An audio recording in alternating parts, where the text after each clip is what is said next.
Hello, I'm Doug McConnell, and we've got some great discoveries for you out here along the open road.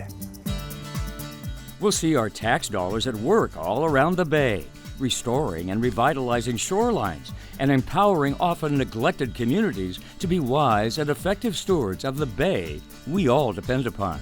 We'll witness the birth of a big wetland, soon to be a sanctuary for nature and us, and help our bayshore become resilient to rising seas climate change is sending our way.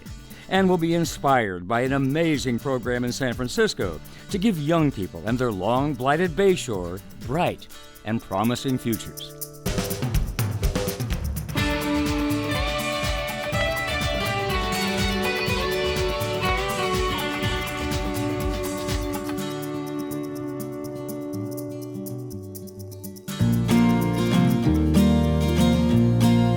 San Francisco Bay, the namesake and centerpiece of our beautiful Bay Area. Those of us who live here today love the Bay and having easy access to it, and may not remember we nearly destroyed it in the decades after the gold rush, by the mid-20th century filling in about 90% of its precious and vital wetlands and defiling the shoreline and water quality with human waste and toxic pollutants. This many years ago was really like a dumping ground. But 60 years ago, we rallied successfully to save our beloved bay. And now we're rallying again to ensure that it and we can thrive together in the decades ahead and help soak up rising seas of our changing climate that threaten bayshore communities. Measure AA was really historic for the Bay Area. In a truly historic vote in 2016, Bay Area residents overwhelmingly passed Measure AA, taxing themselves to raise $500 million over 20 years to clean the bay's water, prevent pollution, and restore bayshore wetlands. 70% of the voters in the Bay Area voted to invest in making San Francisco Bay cleaner and wetland restoration. It just shows the love people have for the Bay. Funds from Measure AA already are making a big impact. 5 years in, we have already dispersed $100 million.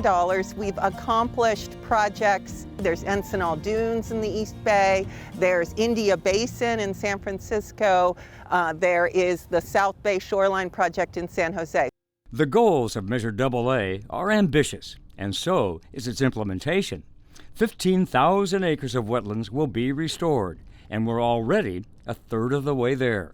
At least 15 trails, staging areas, and public access facilities will be constructed, and we funded more than half so far. All around the bay, the effects of Measure AA can be seen, including in this long-ignored location. Water is in, and it's coming home. Woo!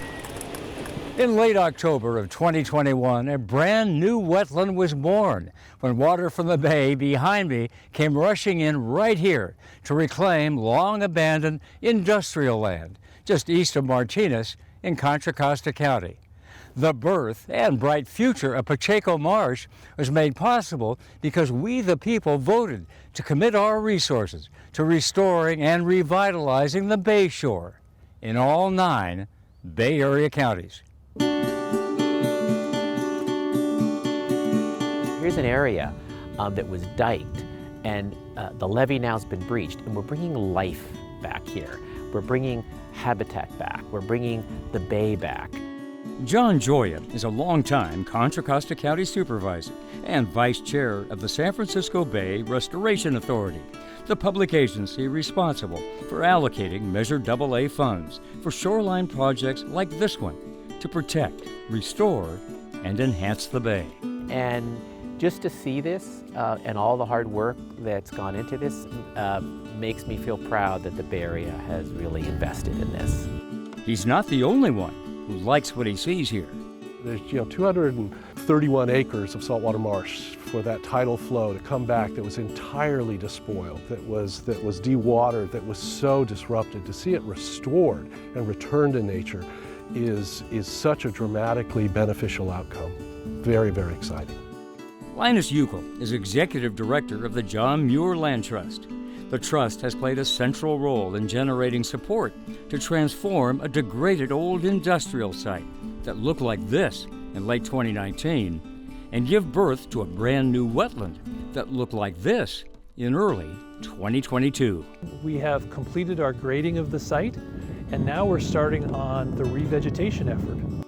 We have over 31,000 native plants that have been custom grown just for this project. Paul Detchens, senior civil engineer with Contra Costa County, has led a sophisticated effort to bring new life into this long-neglected area, prepare the land to receive the bay's life-giving water, and give nature a helping hand and gentle nudge. Soon, it'll be time to stand back and watch while nature works her wonders. A lot of the further evolution of the site is going to be just with the tides coming in and out. We've tried to set this up to work with these natural processes, and now we're going to take a step back and let those natural processes play out. The evolution of Pacheco Marsh will benefit nature and us in many ways. So a lot of the features that we built in are really specifically designed to accommodate sea level rise, and the geomorphology of this site is very specifically designed so that the benefits that we're providing and what we built is going to persist for a very long time. In addition to this beautiful restoration that was really, born, as it were, that October 29, we'll see 3 miles of a loop trail that is importantly accessible to everyone. And that'll be the first phase. The second phase is we'll be putting in an environmental education center so kids from throughout the region can come and learn more about just how vital saltwater marsh function is to our beautiful bay. Everyone working here is committed to studying the evolution of Pacheco Marsh very carefully and sharing what they find with others around the region. So we have a comprehensive monitoring and adaptive management plan that has us gathering a lot of data. That data is all going to be shared with the Regional Wetlands Monitoring Program and others so that they can benefit from the data that we're gathering out here. We have really ambitious goals to achieve. San Francisco Estuary Partnership Program Manager Heidi Nutters helps oversee monitoring and data collection for measured AA restoration sites all around the bay. We're looking for how the habitats are changing over time, and we're also trying to understand what's driving those changes. We definitely have done monitoring in individual projects. The problem with that is that the types of monitoring data that's been collected aren't necessarily coordinated. They don't necessarily talk to each other, and a lot of times that data just sits on a shelf. So what we're trying to do is make that data more meaningful. We're working to create a data management platform that will be accessible to all so that all of that monitoring information can be used for science and research. Collaboration helps everyone learn from everyone else, improving best practices and increasing the odds that all ecological restoration projects will be successful. The information that we're generating will be used to inform the Restoration Authority and Measure AA, but will also be available to scientists all over the world who want to study our wetlands.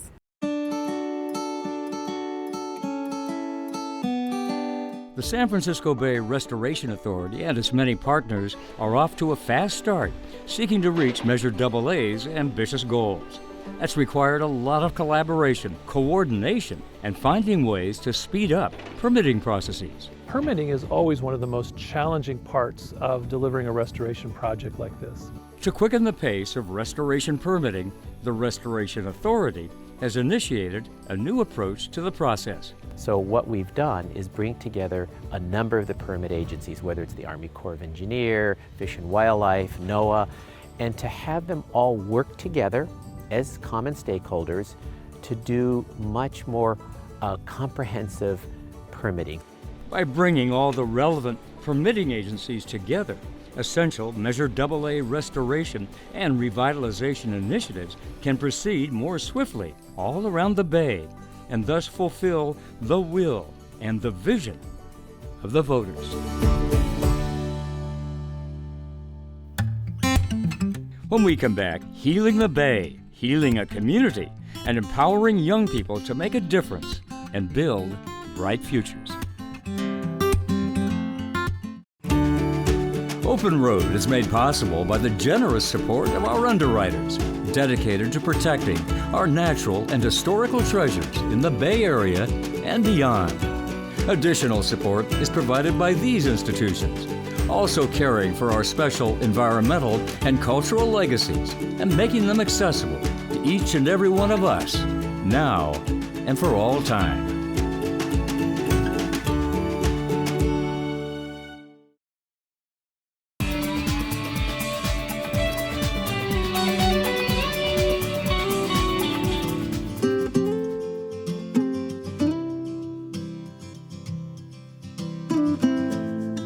Well, in the 5 years since we passed Measure AA to restore and revitalize the Bay shoreline, we have started many projects, some big, some small, some in big rural wetland areas, and some right in the heart of our biggest cities.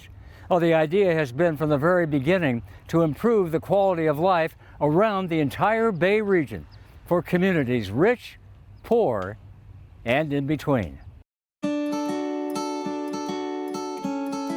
One of the primary goals of Measure AA is to restore and revitalize the Bay's shoreline in an equitable way to ensure all communities benefit, including those that have long been ignored. We wanted to make sure that every part of the Bay Area, urban, suburban, more rural, had good wetland restoration project. A smaller project in Hunters Point in San Francisco is just as important as a large project in the North Bay or the South Bay. Pursuing equity, the San Francisco Bay Restoration Authority has funded a shoreline improvement project in this slice of San Francisco called Heron's Head Park on the shore of India Basin in the Bayview Hunters Point neighborhood. Heron's Head is an important worksite for the nonprofit Literacy for Environmental Justice, or LEJ. Literacy for Environmental Justice is an organization founded by individuals who are committed to saving the environment, creating eco-stewardship with young people, and to educate a new generation on taking care of their community. Hollis Pierce is executive director of LEJ. She grew up nearby and has witnessed despairing changes in her neighborhood. Bayview Hunters Point was a drawing place for a lot of African Americans because it was seen as a land of opportunity. The naval shipyard was a big draw because it was a source of employment, and the African American community felt this was a place where they could work, be productive, and thrive. As the shipyard closed and people were not retrained for other jobs, poverty started to shift into the community. The drug infiltration happened. There was a lot of crime and food insecurity. As the neighborhood fell on hard times, so did the Bay's shoreline. This, many years ago, was really like a dumping ground. Used to be San Francisco Bay, and there was a lot of waste dumped here. Leandria Morton is LEJ's Director of Development. Ledge has been around since 1998, and actually it was started by neighborhood youth. And their idea was really to expose young people to these issues of environmental justice. The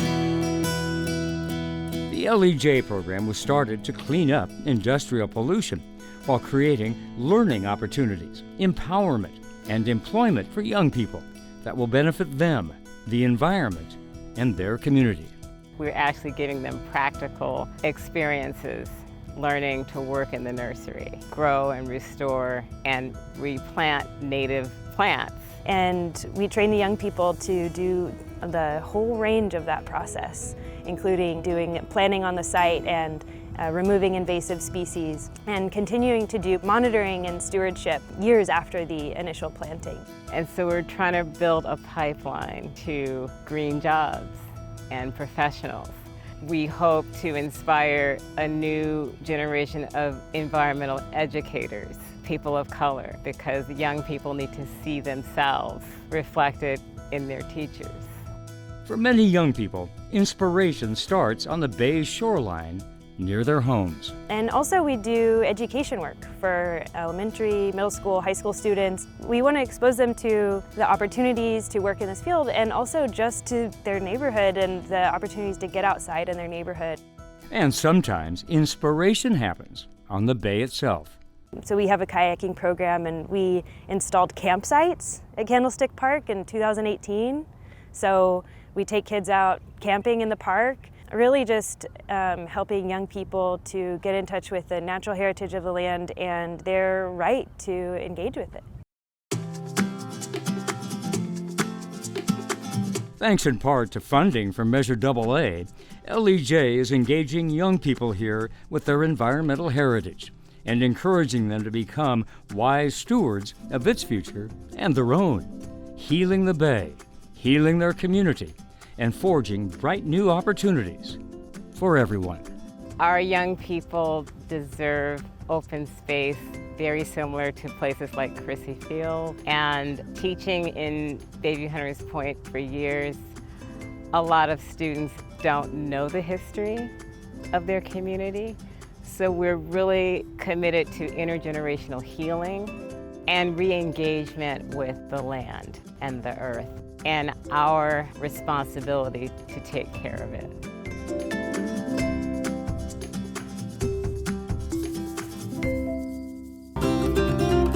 When we come back, we'll celebrate the first 5 years of bay shore restoration and revitalization and get ready for the work ahead.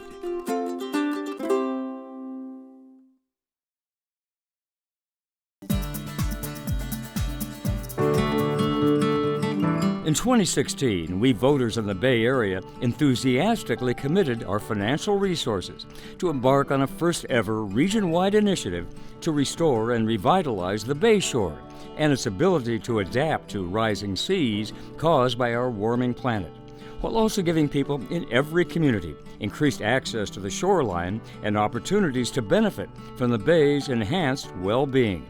We've come a long way, and we have a long way to go. And I have with me Amy Hutzel. Amy, you are the Executive Officer of the San Francisco Bay Restoration Authority and the California State Coastal Conservancy. You have been involved in this from the very beginning. 5 years in, what are you most proud of? Yeah, we have accomplished a huge amount in 5 years, but first I want to thank the people of the Bay Area who 5 years ago voted overwhelmingly yes on Measure AA to support San Francisco Bay. I mean, over 70% of the voters agreeing to put a small amount of money towards the health of San Francisco Bay. It just shows the love people have for the Bay. In all 9 counties. All 9 counties, and we are collecting $25 million a year over 20 years. 5 years in, we have already dispersed $100 million. We've accomplished projects. You were at Pacheco Marsh in Contra Costa County. There's Encinal Dunes in the East Bay. There's India Basin in San Francisco. There is the South Bay Shoreline Project in San Jose. So these projects under construction, some of them completed.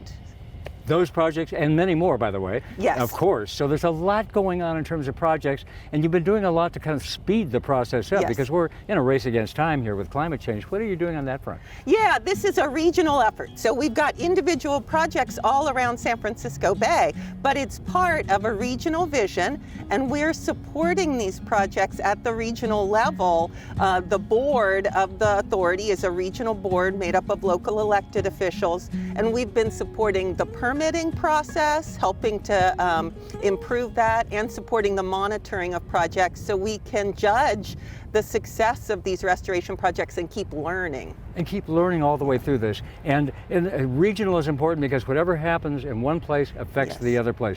We're all in this together. It's one ecosystem. We're one community. If we got together 5 years from now, what do you hope you could say? I would hope we can say we've completed a whole lot more projects, and that the people who live around San Francisco Bay, particularly those in low-lying, underserved communities, have the opportunity to participate in the planning and implementation of projects. We want people to be part of figuring out sea level rise adaptation, wetland restoration, public access to the bay. People in every community, Yes. rich and poor and in between, Yes. all around the region. We're all in this together. This is our bay. We're all in it. Amy, thank you for what you're doing. Keep up the great work, and I'll follow up as we go along. Thank you. Stay with us for some final reflections on the future for us and our beloved bay.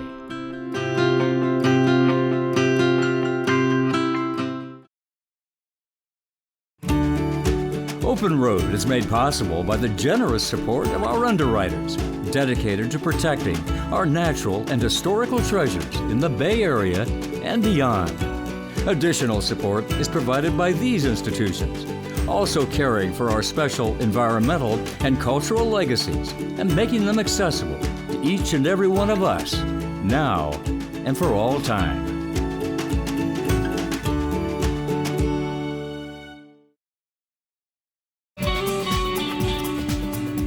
In the 5 years since we voters in the 9 Bay Area counties voted overwhelmingly to pass Measure AA to make our vast shoreline of our beloved bay healthier, more resilient to climate change, and more accessible to all the people throughout the region, we have made a lot of progress. Once again, the Bay Area is leading the nation in urban environmental conservation, restoration, and public engagement by the implementation of Measure AA and the progress we've made so far. San Francisco Bay is the largest estuary on the west coast of the Americas, and our unprecedented decision, region-wide, to restore and revitalize as much of its shoreline as we can, as fast as we can, and as equitably as we must, recognizes the inescapable truth that this is an interconnected ecosystem. What happens in one part of the bay affects every other part. We can't do this piecemeal. We have to tackle the whole thing together as one community, and because of the wisdom of the voters, we are.